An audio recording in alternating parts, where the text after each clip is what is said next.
Okay guys, for those of you who don't know me, my name's Joseph. I'm a nutritionist and I live in London in the United Kingdom, and I've been asked to talk about diabetes awareness and prevention. I'm just going to get rid of a message on my phone. If anyone needs to know anything about nutrition, specifically diabetes, that's why I'm here, ask me anything.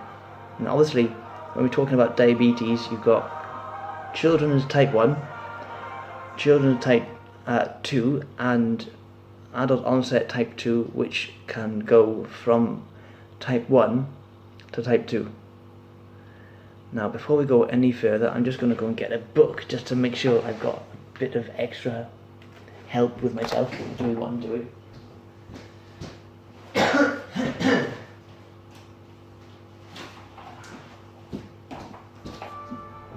Obviously, I've not read this fully yet, but here we go. We're just going to continue basically going live on here, and I'm going to post this video on YouTube and all sorts of areas. So as soon as I'm done, I am done.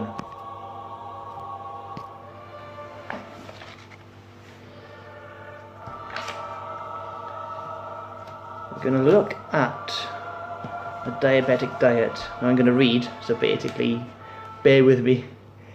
There seems to be a lot of people who don't like to think there is such a thing as the diabetic diet, which of course there is, because we all know that's a fallacy, a fake lie. There is no set diet. That much is clear, obviously, to myself at least. But there is more like a series of guidelines regarding the food intake that you're actually eating. So let's look at them, shall we? The food pyramid. The United States versus the UK. Which one do you think is better? I'm going to show you a picture here. Hopefully you guys can see if I get it right before I set it to my phone.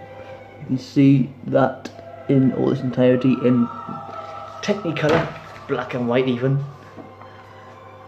Now, surprise, surprise, at the largest part, the foundation of the pyramid, top, bottom, we obviously have breads, cereals, rice, pasta, pulses and nuts, that sort of thing, which are the foundation carbohydrate loading platform based foods that we need to sustain our long-term energy daily.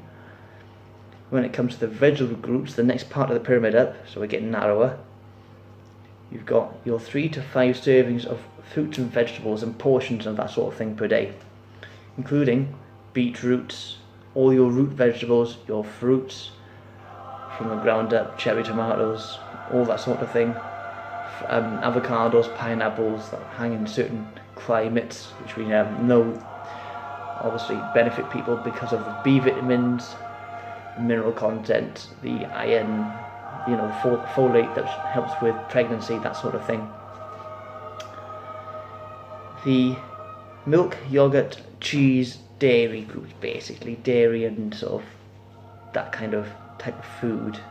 Some people in the vegan world won't eat this sort of food, so that's up to them. But they can be dairy-free versions of this, which come from goat. So vegetarians can eat it, but vegans, they just don't eat anything that comes from animal, even though all animals eat from the ground up, where all the minerals come from. And at the top we have fats. I forgot to mention, if you stay on the other side of the pyramid, to half at the top of the pyramid almost, meat, poultry, fish, beans, dried eggs, nuts, pulses, again sort of similar to the bottom but more protein based foods that we eat.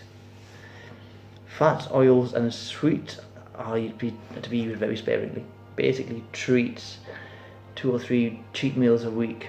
We'll talk about that later. Now obviously when you have diabetes, you'll see how food affects you with a much greater clarity than someone without diabetes. If your medication and your food won't balance each other out, your blood sugar level will be too high or too low and can make you both feel under par and over par. Basically it makes you really, really energetic and you start